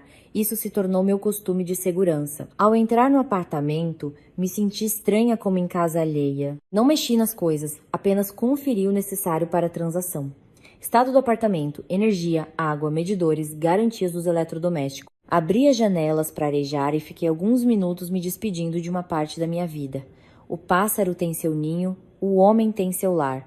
Mas se o ninho é venenoso, o pássaro voa. Marina fotografou o apartamento, tirou as fotos com boa luz, sem retoques nem efeitos. Disse, compradores sérios gostam da verdade. Assenti. A mim também. Assim que o anúncio foi ao ar, começaram as ligações. Descartei cuidadosamente os que diziam: me dá um bom desconto e fico já. Compradores de verdade não falam assim. Na segunda semana, veio um casal jovem, um analista de sistemas e uma professora com os pais. Olharam devagar, fizeram muitas perguntas, especialmente sobre a parte jurídica e as taxas de condomínio. Entendi que eram sérios e não estavam apenas curiosos. Ofereceram 540 mil reais e queriam as chaves em breve para fazer uma pequena reforma. Marina me deu o sinal de que era uma boa oferta. Não cedi logo para manter a posição. Perguntei diretamente: como planejam o pagamento? Qual o valor do sinal, à vista ou financiamento? O marido respondeu: parte à vista, parte financiado, mas com toda a documentação em ordem. Se eu concordasse, colocaria um sinal e combinaríamos o dia do cartório. Ao ouvir isso, me tranquilizei. Expus meus princípios com clareza. Tudo por contrato de sinal que minha advogada vai revisar. E no dia da assinatura no cartório, todos os documentos devem estar em ordem. Nada de acordo verbal. Aceitaram imediatamente marido e mulher, um só ser. Olhando para eles, pensei: se André tivesse sido parceiro meu, nem que fosse uma vez, provavelmente eu não estaria aqui sentada. A notícia da venda do apartamento chegou a André antes do que eu esperava. Ele ligou. A voz estava ao mesmo tempo agitada e deliberadamente calma. É verdade que você está vendendo o apartamento? Não me estendi em explicações. Vendo o apartamento que está no meu nome. Ajo conforme a lei. André ficou em silêncio e então baixou a voz. Se você fizer isso, minha mãe vai ter um ataque. Ouvi aquilo e senti cansaço. A mãe vai ter um ataque porque perde o lugar onde morar ou porque pela primeira vez não conseguiu me manipular. Ao dizer isso, percebi que as palavras tinham soado ásperas, mas não as retirei. Às vezes, a verdade também é uma forma de autodefesa. André mudou de tom. Sofia, te peço que pare. No fim das contas, é nosso lar familiar. O interrompi, breve e frio. Se você quer falar de lar familiar, falamos no judiciário. Por enquanto, cuido do meu filho. Não gritei, não chorei, não me queixei. Simplesmente encerrei a conversa e escrevi para Olga Valera: revise, por favor, o contrato de sinal. Em breve vendo o apartamento, ela respondeu imediatamente: manda para mim. E lembre-se, qualquer entrega de dinheiro, qualquer entrada no apartamento apenas com testemunhas... Naquela tarde me sentei perto do Moisés de Arthur e o observei dormir à luz da luzinha. Não me sentia vilã, sentia que fazia o que devia. As pessoas frequentemente dizem que a mulher que deixa o marido vai ser infeliz, mas a maior infelicidade é viver com alguém que te priva de direitos na sua própria casa. Vender o apartamento para mim não era vingança, era limpar o alicerce para construir uma vida nova. No dia em que assinei o contrato de sinal, em São Paulo caiu uma chuvinha fina, daquelas que não te encharcar de uma vez, mas vão penetrando aos poucos, como os problemas na minha família haviam penetrado devagar e depois explodido. Eu estava sentada amamentando Arthur quando entrou correndo mamãe, falando em voz baixa, mas apressada. Sofia, está o André na frente do portão com presentes. Diz que quer conversar. Deixei o bebê no Moisés, o cobri. Na alma não havia mais pânico, apenas cansaço. O cansaço de que as pessoas sempre aparecem no momento em que você finalmente respirou, para te arrastar de volta ao turbilhão. Papai saiu primeiro. Não fechou o portão, mas também não o abriu de par em par, o entreabriu apenas o suficiente para se firmar no umbral, e disse com voz tranquila: fale depressa. Lá em casa tem um recém-nascido e não pode fazer barulho. André estava atrás do portão com uma cesta de frutas e uma caixa de bombons. Parecia o protagonista de uma novela que vem pedir perdão, mas tinha os olhos vermelhos de insônia ou de raiva. Tentou sorrir. Seu Emílio, bom dia. Vim buscar minha mulher e meu filho. Aconteça o que acontecer entre marido e mulher. Precisa ser resolvido em casa. Papai não deixou-se recrear nas palavras bonitas, perguntou diretamente. Como quem respeita os fatos? Buscá-la. Pra quê? Pra fechar a porta de novo como da última vez? André engasgou, se desconcertou e olhou para o pátio como buscando apoio. E naquele momento, atrás dele, apareceu Glória envolta no lenço com outra sacola de frutas. Ao ver meu pai, imediatamente assumiu um tom meloso. Emílio, vim pedir desculpas. Naquela vez, foi um mal-entendido. Sou velha, me exalto. Ouvi a palavra vezes mal-entendido, vezes e me deu vontade de rir. Que mal-entendido! Se trocaram a fechadura, bloquearam a porta e as palavras eram como sal na ferida. Mas não saí logo, me enxuguei as mãos Respirei fundo e só então saí para a varanda, mantendo a distância. André, ao me ver, falou depressa, como se temesse que eu desaparecesse. Sofia, eu errei. Naquela hora me alterei. Me preocupei com mãe. Vamos para casa. Vamos recomeçar. Prometo que tudo vai ser diferente. O olhei tranquila e fria. Você se alterou, mas se saiu muito bem para ensaiar o discurso de 1 ou 2 anos. Glória entrou imediatamente. A voz era ao mesmo tempo lastimosa e reprobatória. Filha, eu só tinha medo de que o neto chorasse de noite. Sou velha, não aguentaria. Mas não foi com má intenção. A ouvia me chamar de filha, mas o coração já não respondia. Respondi sem partir para a grosseria. Glória, você tinha medo do choro do neto, mas não teve medo de deixar a mãe dele no corredor frio. Tinha medo de perder o sono, mas não teve medo que o bebê esfriasse. A senhora ama a sua maneira, e eu preciso amar meu filho à minha maneira. André se desconcertou, mudou de tática e estendeu a cesta. Vai, pega isso como sinal de reconciliação. Vamos para casa, eu prometo. Mamãe, que estava ao lado com Arthur no colo, não se pôs a gritar, apenas disse em voz baixa uma frase da qual era difícil se esquivar. O bebê precisa do pai, mas de um pai que sabe amar, não de um que faz promessas. André ficou totalmente desconcertado, olhou para o filho e desviou o olhar. Entendi.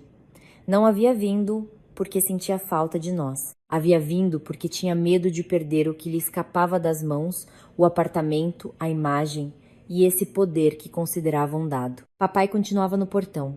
A voz era serena. Se quiserem conversar sério, façam isso com calma, sem montar espetáculo. De repente, André se ajoelhou diante do portão. Aquele gesto fez minha mãe estremecer. Eu fiquei imóvel. André disse com voz trêmula. Sofia, te imploro, não se divorcia, não vende o apartamento. Entendi tudo. A culpa é minha. Talvez alguém se tivesse emocionado com aquela cena, mas eu vi outra coisa. O pânico de um homem que perdeu a vantagem. Como se diz, quem está satisfeito não entende quem está com fome. Não o insultei. Apenas formulei a pergunta que havia tanto tempo trazia comigo. Você disse que entendeu tudo. Então quem é a Cristina? Mal soou esse nome. André empalideceu como se tivessem jogado água gelada nele. Glória, que estava ao lado, também ficou paralisada e começou a mover os olhos nervosamente. André gaguejou, você entendeu errado. Não tem nenhuma. Assenti como se tivesse esperado por isso. Voltei para casa e peguei a pasta fina com documentos que havia preparado. Não tirei toda a pilha de papéis, escolhi exatamente o que era necessário. Coloquei na mesinha perto do portão onde estava meu pai. Este é o histórico de pedidos com entrega no endereço do apartamento. Indiquei uma das linhas. A destinatária não sou eu. Virei a página. Este é o recibo de uma transferência para um presente que coincide com o dia em que você dizia que precisava ir para a obra. Dei a volta na página e esta é a sua mensagem para mim, onde diz que paro ou vou te envergonhar. Logo depois daquela noite no corredor, não disse muito, deixei os papéis falarem. André olhava para os documentos e encolhia. Quis pegá-los, mas papai o cortou suavemente com a mão. A voz ficou mais firme. Os documentos estão aqui. Se quiser pode olhar, não é preciso tocar. Glória mudou de tática e passou a moral. Em que família não tem problemas? A mulher inteligente aguenta e lá em casa tem paz. Se você faz escândalo, no final você mesma sai prejudicada. A olhei e disse devagar. Glória, aguentar para manter a paz é uma coisa. Aguentar para ser pisoteada é outra. Aguentei bastante ao ponto de estar com o neto atrás da porta do meu próprio lar. Assim não aguento mais. André continuava de joelhos. Baixou a voz. Choro. Abandono tudo. Dá uma chance. Respondi com clareza, mas sem raiva. Te dei chances quando estava grávida, quando estava na maternidade, quando fiquei no corredor. Você não as escolheu e os seus joelhos agora não mudam nada. Papai encerrou o assunto sem grandes palavras, mas com peso. Levanta. Um homem que se ajoelha para dar pena não é um homem forte. Se você pensa ao menos um pouco no seu filho, resolve os assuntos pela via legal. E conforme sua consciência, André se levantou lentamente. Tinha nas mãos os presentes e não sabia o que fazer com eles. Glória olhou em volta. Tinha os olhos vermelhos, mas já não lhe restava voz. Quando iam embora, vi no fundo da rua o carro de Glória. Nele estava Rafael Martínez. Não saiu, apenas olhou uma vez pelo vidro. Seu olhar era pesado. Depois o carro arrancou. O mesmo silêncio, de sempre um silêncio que dói. Peguei o bebê e entrei em casa. Mamãe perguntou em voz baixa. Pesa muito, filha? Olhei para Arthur e respondi. Pesa, mãe, mas não tenho o direito de ser fraca. Pela janela continuava caindo a chuva fina. Fechei a porta. Na alma não havia malícia. Nem arrependimento, apenas entendia com clareza uma coisa. Quando a verdade é posta sobre a mesa, qualquer teatro fica barato. E não vou permitir que meu filho cresça num lar onde o dever filial é usado como arma e as lágrimas como armadilha. Depois que montaram um espetáculo diante do portão da casa dos meus pais, não queria mais conversas verbais. As palavras podem ser mentirosas, escorregadias podem chorar e rir. Os documentos não. Dei mais uma semana de recuperação e então, com papai, fui ao fórum dar entrada no pedido de divórcio. Papai me levou de manhã cedo. O trânsito de São Paulo no horário de pico era denso, mas ordenado. Exatamente assim eu queria que transcorresse meu caso. Muitas emoções, mas tudo em ordem. Apertava contra mim a pasta com documentos, o pedido, a certidão de casamento, a certidão de nascimento de Arthur, a ata do condomínio, o acordo sobre o sobrenome e domicílio e outras provas. Não uma pilha de papéis para esmagar exatamente o suficientes para que ninguém pudesse deixar. Luz de lado. A funcionária que recebia os documentos ao me ver com o bebê perguntou em voz baixa: "Pariu faz pouco?" Assenti. O tom dela foi atencioso, sem pena. Me ajudou a relaxar um pouco. Admitiram os documentos, notificando que enviariam citação para uma audiência de conciliação prévia. Saí do edifício do fórum. Um sol pálido brilhava. Na alma pesava uma pedra não de medo de perder, mas de dor. Dor da consciência de que não havia mais volta. Mas quem coloca a mão no arado não pode dizer que o sulco é difícil. Não podia ficar na encruzilhada esperando um milagre. Poucos dias depois, os familiares do marido começaram a se movimentar. Primeiro ligou a tia de André. Falou muito adocicado, ao mesmo tempo me compadecendo e me aconselhando. Sofia, toda casal jovem briga. Menina é impulsiva. Os homens gostam de sair. Se você faz escândalo, você mesma sai prejudicada. Pensa no filho. Ao ouvir me deu vontade de rir. Meu filho tinha semanas de vida, e não perguntavam se estava bem só se eu estava me comportando corretamente. Respondi educadamente: penso no filho, por isso ajo pela via legal. Não estou difamando ninguém, apenas resolvo o assunto no âmbito jurídico. A tia ficou em silêncio um momento, e então mudou de tática. Bom, me deixa falar com seus pais. Olhei para papai, que lia o jornal, e passei o telefone para ele.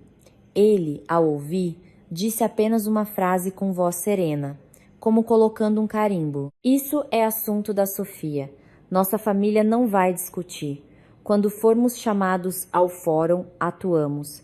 Por favor, não ligue mais. A partir daquele dia, na casa dos meus pais, reinou a calma, não porque eles tivessem cedido, mas porque entenderam. Meu pai não se ganha com suavidade. No dia da audiência de conciliação, cheguei com a advogada Olga Valera. Usava um terninho simples, o cabelo bem preso. André veio sozinho. Me olhou com um olhar misturado de ressentimento e raiva, como se eu tivesse destruído a vida dele. Atrás dele veio Glória. A sala, claro, não a deixaram entrar, mas ela ficou no corredor murmurando algo para que todos soubessem o quanto sofria. O conciliador perguntou se as partes viam possibilidade de reconciliação.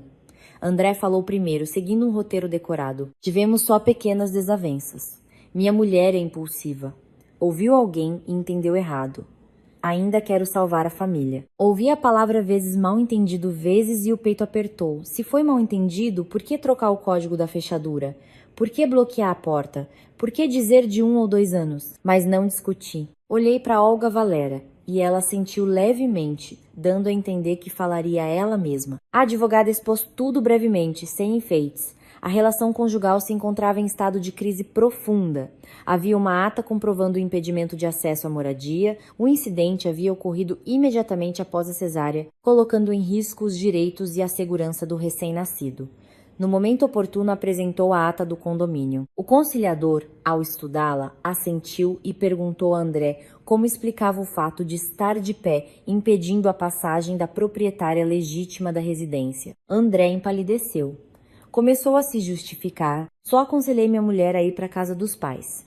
Minha mãe estava doente. Olga Valera perguntou imediatamente, com a mesma cortesia, de que exatamente ela estava doente. A documentação médica.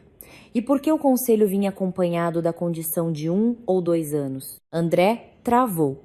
O conciliador o olhou diretamente. Responda ao mérito. André se irritou e se voltou para mim. Sofia, não me pressiona. Você quer me envergonhar? Desta vez respondi sem desviar. Não estou te envergonhando. Você mesmo escolheu bloquear a porta. Uma frase e na sala fez-se silêncio. Ouvi claramente a caneta do conciliador pousar na mesa. Dizem que a verdade não teme o julgamento. Não sei até que ponto isso é verdade, mas sabia que não estava mentindo. Quanto à guarda do filho, André exigia a guarda compartilhada ou pelo menos que o bebê passasse os fins de semana com ele. Olga Valéria perguntou: o senhor tem residência estável. Quem vai cuidar do bebê? André respondeu que trabalhava na construção, que o horário era irregular. Respondeu a si mesmo: um recém-nascido precisa de cuidado contínuo, não de visitas quando o pai pode. Eu expus minha posição. Renda estável. Apoio dos meus pais. O bebê domiciliado na casa deles. Boas condições de vida. Não ataquei, simplesmente apresentei fatos sobre minha capacidade real de cuidar do filho. O conciliador registrou que a reconciliação era impossível e o caso foi remetido para a audiência judicial. Nos dias seguintes, André mudou de tática. Me mandava mensagens com um tom meio ameaçador, meio suplicante. Se você quer criar o filho, tudo bem, mas deve permitir que minha mãe veja um neto. Respondi breve e claro. O regime de visitas com o bebê será estabelecido pelo juiz, levando em conta a segurança dele. Não estou proibindo, mas não permitirei que ninguém o leve unilateralmente. Glória ligou para minha mãe com voz embargada. Pilar, me deixa ver o neto pelo menos um momento. Minha mãe respondeu muito suavemente, mas com firmeza. Se quiser visitar o neto, combine com antecedência e na presença de testemunhas. Não canse a Sofia. Mamãe não proibia que ela fosse avó. Proibia o caos. No dia da audiência, me sentei diante da sala e tinha as mãos geladas, não de medo de perder, mas de medo de ceder à fraqueza. Mas então olhei para o lado. Arthur dormia tranquilo nos braços da minha mãe. Me disse: se você ama seu filho, vai até o fim. Não escolherei o que não o proteja. A audiência judicial transcorreu estritamente conforme o procedimento. O juiz reconheceu que o apartamento era minha propriedade pessoal adquirida antes do casamento. A venda havia sido realizada conforme a lei, sem indícios de ocultação de bens, pois não eram comuns. André não pôde apresentar nenhuma contraprova. Apenas alegou que havíamos morado lá muitos anos. Mas convivência não se transforma em direito de propriedade. Quanto à guarda do filho, o juiz, atendendo ao melhor interesse do menor, me atribuiu a guarda unilateral. A André foram impostos o pagamento de pensão alimentícia de acordo com seus rendimentos reais e possibilidades, e foi concedido o direito de visitas ao filho na forma estabelecida. Ninguém tinha o direito de impedir isso, mas tampouco poderia abusar desse direito, criando instabilidade para o bebê. Ao ouvir aquilo, não me pus a chorar, apenas expirei, como uma pessoa que carregou um saco pesado por uma ponte e finalmente pôde soltá-lo. Saí do fórum. O vento soprava nos degraus. Me sentia igual a antes, mas mais leve, não mais leve porque alguém havia perdido, mas porque a partir daquele dia não havia mais incerteza. Na minha vida e na do meu filho havia surgido um limite claro. Depois da audiência, não senti o alívio dos filmes. Simplesmente entendi que na minha vida havia começado uma nova página. Uma página que eu mesma precisava escrever. Ninguém a escreveria por mim. Arthur tinha então apenas alguns meses. Continuava se acordando com frequência durante a noite. O apertava contra mim, cheirava o cheiro de leite na roupinha e me dizia: a partir de hoje não vou perguntar por que as pessoas agem mal. Vou me perguntar como viver com dignidade. O dinheiro da venda do apartamento já estava na minha conta. Fiz tudo como havia planejado com papai. Dividi em 3 fundos claros: para criar o filho, para gastos imprevistos e para abrir meu próprio negócio. Papai, sorrindo, disse: você divide como partidas orçamentárias? Respondi: sim. O que mais temo é a confusão. Confusão é perder o controle. Mamãe, ao ouvir, me repreendeu com amor. O principal é não esquecer de comer e dormir. Mas eu sabia, comida e sono são para o corpo e a vida se constrói com disciplina. Decidi abrir uma pequena loja de produtos para mamãe e bebê, não porque estivesse na moda, mas porque entendia as necessidades reais. Havia trabalhado na rede de materiais de construção, sabia gerir fornecimento, contabilidade, contas a receber. A transição para artigos infantis, embora em menor escala, exigia a mesma sistematização. Aluguei um pequeno ponto num bairro muito populoso. Coloquei uma fachada simples, sem extravagâncias. Os produtos eu selecionava com cuidado, priorizando fornecedores comprovados com documentação. Alguém me propôs mercadoria sem nota fiscal margem maior. Apenas sorri, margem alta com risco alto. Não é para mim. O que tem uma mulher em licença maternidade além da segurança no amanhã? Os primeiros dias estava tão ocupada que nem me dava tempo de pensar no passado. De manhã amamentava o bebê, depois recebia a mercadoria. De tarde gerenciava os pedidos online. Mamãe cuidava de Arthur, às vezes o levava para passear e cantava antigas cantigas de ninar. Ao ouvi-la, sentia que voltava ao meu lugar, ao lugar de filha na casa dos meus pais, e não de nora em casa alheia. André, por sua vez, estava tudo às avessas. Estava acostumado a ser respeitado na obra como profissional. Mas quando a notícia do divórcio se espalhou, alguns sócios de negócio começaram a se afastar. Ninguém dizia claramente, só ligavam menos, davam menos serviço. Ele me escrevia várias vezes, às vezes se queixando, às vezes me acusando. Por sua causa perdi tudo. Eu lia e ficava calada. Não o havia afundado. Ele mesmo se afundou quando escolheu aquele tratamento conosco. Glória se mudou do amplo apartamento para um cômodo alugado pequeno. Me contaram vizinhos que frequentemente ficava no corredor suspirando. Ela que morava num apartamento novo. Depois entrava no quarto e botava a culpa no André. Eu não ia visitar. Luz não me interessava. Trate os outros como quer ser tratado. Mas compaixão não significa voltar e aguentar de novo. Eu me lembrava bem de como tinham chamado de fedorento o embrulho com meu filho. Lembrava o suficiente para não demonstrar fraqueza na hora errada. E então surgiu a Cristina, já não como nome apagado em notas fiscais e mensagens. Um dia, eu estava entregando um pedido num edifício de escritórios e a vi na entrada com o cabelo arrumado, lábios vermelhos brilhantes, animada com um homem. Ao me ver, se surpreendeu por um momento e então sorriu com um sorriso muito estudado. Sofia, quanto tempo? Fiquei parada. Não me lancei a gritar nem a atacá-la.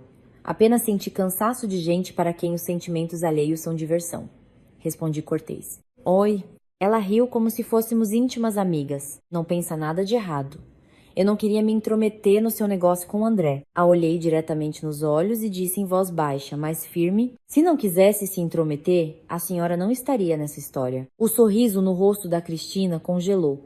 Tentou rebater algo, mas então simplesmente foi embora. Não a persegui.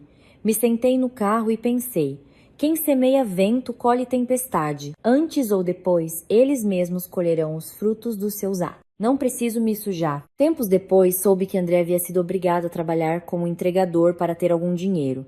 Já não tinha bom carro, nem roupa limpa de trabalho, vivia no dia a dia. Glória, por sua vez, cada vez mais se agarrava a ele e o reprovava. Aquele círculo vicioso os prendeu exatamente igual que em seu tempo tentaram me prender a mim com o nome de obrigações de nora. Não me deleitava com isso. Trabalhava em silêncio. Cada tarde, ao terminar com os pedidos, abria o livro de contabilidade, anotava receitas e despesas, estoque, até o calendário de vacinas do bebê. O bebê crescia semana a semana, as bochechas arredondando, os olhos clareando. Cada vez que sorria, eu entendia que minha decisão havia sido a certa. Uma vez papai, ao me ver conferindo mercadoria à tarde da noite, disse em voz baixa: pesa muito, filha. Sorri e respondi sinceramente: pesa, mas não é humilhante, pai. Sustento a vida eu mesma. Papai ficou em silêncio e assentiu. Aquele aceno valeu mais do que todos os consolas, porque confirmava o que havia aprendido depois da tempestade. Uma mulher não precisa se vingar com grandes palavras, só precisa viver com dignidade, com segurança, e a vida sozinha coloca tudo em seu lugar. Desde que abri a loja, estava tão ocupada que às vezes esquecia de olhar para o calendário. Mas a vida, como se sabe, está cheia de ironias. Quanto mais ocupada você está e mais quer viver em paz, mais insistentemente o passado bate à sua porta como uma corrente que se enfia por uma fresta que você não teve tempo de vedar. Um dia de fim de semana eu estava contando o estoque de leite de fórmula quando o telefone tocou. Número desconhecido. Quis rejeitar, mas os clientes costumam ligar de números novos, então atendi. Do outro lado, uma voz masculina rouca e apressada: Sofia. Sou conhecido do André. Parei por um momento. Você ligou errado. Não liguei errado, se apressou a voz. Só queria te dizer que André tem dívidas e estão atrás dele. Você é a ex-mulher. Talvez saiba como influenciá-lo. Ou cortai. Não tenho nada a ver com os assuntos financeiros dele. Se ele te deve dinheiro, resolve diretamente com ele. Desliguei. O coração me bateu rápido por alguns segundos, mas depois se acalmou. Estava acostumada a que as pessoas tentassem me envolver nos problemas delas só porque em algum momento fui parte da família. Mas também entendia que essas ligações não são casuais. Algo havia acontecido de verdade. À tarde, a corretora Marina me escreveu: "Você ouviu as novidades?" André faliu. Respondi apenas: "Sei por alto." Não perguntei mais. Não queria transformar a tragédia alheia em assunto de curiosidade, mas as notícias me encontravam sozinhas. Uma das minhas clientes habituais, que morava perto do bairro onde André e a mãe alugavam o cômodo, deixou escapar: "Sofia, ontem em nosso edifício teve tanto barulho. Chegaram uns homens com tatuagem exigindo dívida, batendo na porta. Ouvi que uma velhinha desmaiou. Eu estava com um pacote de fraldas nas mãos." Os dedos entorpeceram levemente. Fiz apenas uma pergunta bem baixinho, como se chamava a velhinha. Dizem que Glória é mãe de um entregador. Assenti sem dizer nada. As pessoas provavelmente esperavam que eu perguntasse, me queixasse. Mas simplesmente entreguei a mercadoria, cobrei e desejei um bom dia. Quando a porta se fechou, me sentei na cadeira e fitei o vazio. Na cabeça me veio o ditado: a ganância rompe o saco. Antes, Glória e André cobiçavam poder no lar. Queriam estar por cima. Agora aquela cobiça se transformara em sede de dinheiro fácil e os havia levado ao mesmo beco sem saída. Mais tarde, aos pedaços de frases, sem perguntar a ninguém, pude montar o quadro. André perdeu o trabalho na obra. Sem dinheiro e com o amor próprio ferido, queria se recuperar rápido. A Cristina, que antes era doce como mel, lhe propôs um investimento vantajoso com altos rendimentos. Prometia lucros semanais. Bastava colocar o capital inicial. Mostrava capturas de tela de transferências. Se gabava de como alguém já havia ganho muito. Para alguém que estava desesperado e queria provar que ainda estava em forma, era uma isca irresistível. André pediu emprestado como antes me reprovava pela minha prudência. Sem documentos a juros altos, com devolução rápida. Recebeu o dinheiro e quase tudo transferiu para Cristina, acreditando que em poucas rodadas recuperaria o seu. Mas a armadilha se fechou. A Cristina desapareceu, desligou o telefone, deletou os contatos, o bloqueou em tudo. André entrou em pânico. Corria de um lado para o outro, mas quanto mais corria, mais evidente ficava o problema. Os credores o encontraram. Primeiro ligavam, depois foram ao cômodo alugado. Ficaram no corredor e batiam na porta como se quisessem derrubá-la. Os vizinhos entreabriram a porta, espiaram e logo a fecharam com medo de se envolver. Contavam que naquele dia Glória chorou e gritou com André: "Te falei, não se mete com essa mulher." André gritou de volta: "Mãe, cala a boca." As portas do cômodo alugado eram finas e os gritos ecoavam por todo o corredor. Depois se ouviu um baque surdo. Glória caiu. Alguém chamou o SAMU. Ela teve um AVC leve. Um lado do rosto se torceu, metade do corpo ficou paralisado. Quando soube disso, não senti malícia. Fiquei assustada. A doença não é algo com que se mede forças. Mas não corri até eles. Em seu momento já havia demonstrado fraqueza, em seu momento já havia pensado no bebê e acabei no corredor com a cicatriz sem sarar. Não podia colocar meu filho em risco de novo. André me ligou uma vez depois disso. O número dele apareceu na tela. Fiquei longo tempo olhando antes de atender. A voz estava rouca como de alguém que não havia dormido muitas noites. "Sofia, mãe está no hospital. Estou num buraco enorme." Não perguntei em qual hospital. Perguntei o que havia que perguntar. "O que você precisa?" André hesitou. "Queria te pedir um empréstimo. Vou devolver aos poucos." Fechei os olhos por um segundo. Na cabeça cruzou a imagem de Arthur dormindo no Moisés e depois a imagem do corredor frio naquela noite. Essas duas imagens me puxavam em direções opostas. Abri os olhos e disse devagar: "André, não vou te emprestar dinheiro. Tenho um filho pequeno. Posso te dar o contato da advogada Olga Valera se você precisar de orientação sobre as dívidas e um acordo legal de parcelamento." André emudeceu e então cuspiu com veneno. "Que cruel você é." Não reagi. Disse apenas uma frase que havia há tempo guardado: "Não sou cruel. Simplesmente não sou mais tola." Desliguei. As mãos me tremeram levemente, não de arrependimento, mas da consciência de que a partir daquele momento nossos caminhos se separaram definitivamente. Na vida se diz que sangue não é água, mas entre André e mim havia sobrado apenas a obrigação para com o filho conforme a sentença. Já não havia o que chamam de apoio. Naquela tarde voltei para casa, peguei Arthur no colo e o beijei na bochecha. Ele riu e agitou os bracinhos, tentando pegar a luz da lâmpada. Me senti tão leve como se acabasse de tirar dos ombros uma pedra que havia carregado o ano inteiro. Não porque havia vencido, mas porque havia conseguido atravessar tudo aquilo. Passou um ano. A São Paulo chegou uma primavera antecipada. O tempo já não era tão cinza como no dia em que recebi alta da maternidade, mas no vento ainda se notava um frio oculto, como recordações que parecem esquecidas, mas às vezes, ao tocá-las, fazem estremecer. Meu Arthur já havia aprendido a se levantar se apoiando em alguma coisa, e ao me ver estendia os bracinhos contente. Estava ocupada com a loja, com o bebê, mas essa ocupação era tranquila. As noites continuavam agitadas, porque ele se acordava com frequência, mas na alma já não havia mais a sensação de que me perseguiam, me esmagavam. Dizem que cada um tem sua época na vida. Eu acreditava que a nossa havia mudado. Pelo primeiro aniversário, não organizei uma grande festa. Simplesmente fui com ele ao shopping mais próximo, comprei uns sapatinhos pequeninhos, uma jaquetozinha nova e me sentei na praça de alimentação para comer uma moqueca para lembrar o sabor da juventude. Mamãe dizia: no primeiro ano do bebê, a mãe deve se alegrar para transmitir boa energia. Sorri. Sim, alegrar com moderação, mãe. De alegria demais também se cansa. Papai veio conosco. Não pegou o neto por muito tempo com medo de deixá-lo cair, mas caminhava ao nosso lado e às vezes ajudava com o carrinho. Mamãe carregava Arthur no colo e o fazia rir. Os olhei e na alma entrou calor. Existe certa felicidade que não precisa de luxo. Precisa das pessoas certas no lugar certo. Na área de retirada de pedidos da praça de alimentação, ouvi um dos funcionários dizer: moço, por favor, se afaste. Tá obstruindo a passagem. Me virei por instinto.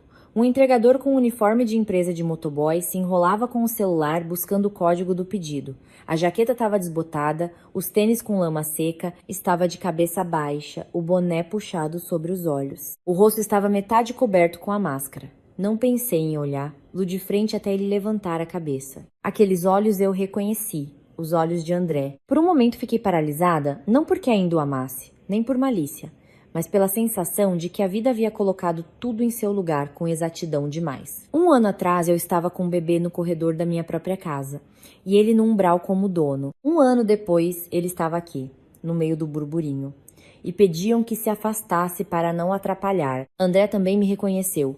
Vi como ficou rígido, como se puxassem ele para trás. A mão parou. O celular quase caiu.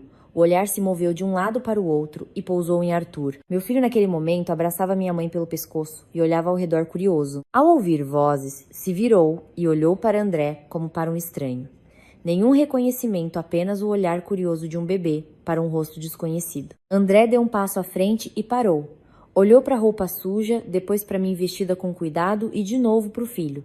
Aquele passo atrás não foi de cortesia, mas de vergonha. O amor próprio masculino às vezes pesa mais do que aquela sacola que ele carregava nas mãos. Mamãe, ao ver que eu havia parado, perguntou em voz baixa: o que houve, filha? Não respondi logo. Apenas peguei Arthur dos braços dela. O bebê me abraçou forte pelo pescoço e riu sem saber que à sua frente estava um homem cujo coração talvez se partisse naquele momento. O apertei contra mim, sentindo seu calor, e entendi que na minha cabeça tudo estava claro. André moveu os lábios. O ouvi sussurrar quase sem voz: Sofia, se fosse eu um ano atrás, provavelmente teria tremido, chorado, querido perguntar: como você pôde? Mas a eu de hoje já não precisava de respostas. Todas as respostas que precisava ele me deu naquela noite diante da porta fechada. Olhei para André uma vez sem condená-lo, sem desprezá-lo, apenas como para uma pessoa que em outro tempo foi próxima e agora havia se tornado estranha. Não disse nada. O funcionário voltou a se dirigir a André. Desta vez mais alto: entregador, se afasta, por favor. Os clientes estão passando. André estremeceu. Se afastou apressado e murmurou vezes com licença, se desculpando com o funcionário, mas não se atreveu a se desculpar comigo. E entendi. Pedir desculpas para mim era para ele mais difícil do que para o mundo inteiro, porque pedir desculpas para mim significaria reconhecer que realmente havia errado, que havia se comportado de forma miserável. Passei por ele com o bebê no colo. Nos separavam apenas alguns centímetros. Ouvi sua respiração pesada, o farfalhar da sacola. Ele estava ali, levemente encurvado, como se carregasse sobre os ombros todo o peso de uma vida fracassada. Depois de alguns passos, não me virei. Não havia necessidade. Meu filho riu sonoramente e me deu tapinhas no ombro. Me senti tão leve, como se acabasse de soltar um peso que havia carregado um ano, não porque havia vencido, mas porque havia sido capaz de atravessar tudo aquilo. No carro a caminho de casa, mamãe, olhando para Arthur, disse alegre: Nosso neto passeou bem hoje. Tá sorrindo com todos os dentes. Papai me olhou pelo espelho retrovisor e perguntou em voz baixa: Tá bem, filha? Assente. Sim, pai. Estou bem. De verdade. E foi o que entendi depois de tudo o que vivi. Na vida, há momentos em que é preciso aguentar para manter a paz. Mas aguentar não significa abrir mão do direito a uma vida digna. Quando uma mulher é expulsa da porta da sua própria casa no momento mais vulnerável, não é para gritar de dor, é para se levantar e agir pela via legal, com documentos, pelo caminho certo. Dizem que o bem vence, é verdade.